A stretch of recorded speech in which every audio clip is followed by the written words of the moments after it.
শঙ্কাকে সত্যি করে পারস্পরিক শুল্ক আরোপের আদেশে সই করলেন ডোনাল্ড ট্রাম্প। স্থানীয় সময়ে বৃহস্পতিবার হোয়াইট হাউসে সংবাদ সম্মেলনে ট্রাম্প জানান, মার্কিন পণ্যে আমদানি শুল্ক আরোপকারী প্রতিটি দেশের ওপর কার্যকর হবে পাল্টা শুল্ক। বাণিজ্য যুদ্ধের শঙ্কা সত্ত্বেও পারস্পরিক শুল্ক আরোপের পক্ষে বেশ কিছু যুক্তি উত্থাপন করেন মার্কিন প্রেসিডেন্ট। তার দাবি, এতে করে নিশ্চিত হবে লেভেল প্লেইং ফিল্ড। এছাড়াও আদায়কৃত অর্থের মাধ্যমে দেশের জাতীয় ঋণ পরিশোধ করা সম্ভব হবে।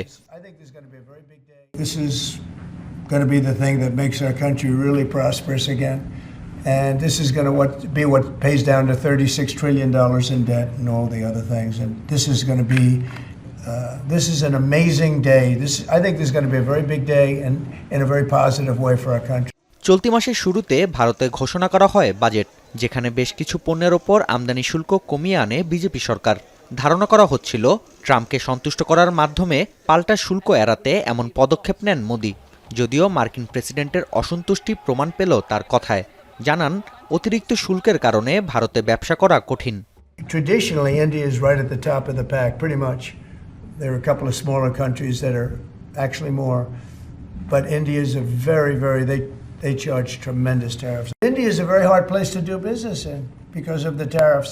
They have the highest tariffs just about in the world, and it's a hard place to do business.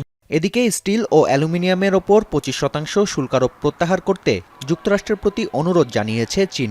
দেশটির বাণিজ্য মন্ত্রণালয়ের মুখপাত্র বলেন, বিশ্ব বাণিজ্য সংস্থার আইন ভঙ্গ করছে যুক্তরাষ্ট্র। এছাড়াও নিজের স্বার্থসিদ্ধির জন্য অপরের ক্ষতি করার মানসিকতা থেকে সরে আসতে ট্রাম্প প্রশাসনের প্রতি আহ্বান জানানো হয়। 美方做法是典型的单边主义、保护主义行为，很多国家已经明确表达了反对意见，美国内也有很大反对声音。স্টিল ও অ্যালুমিনিয়াম আমদানিতে 25% শুল্ক কার্যকর হচ্ছে আগামী 12 মার্চ। এর আগে বিষয়টি থেকে ছাড় পেতে যুক্তরাষ্ট্রের সঙ্গে দেন দরবার চালাচ্ছে কানাডা ও মেক্সিকো সহ বেশ কয়েকটি দেশ। নাফিয়া আরমান মনন, এখন বিশ্ব।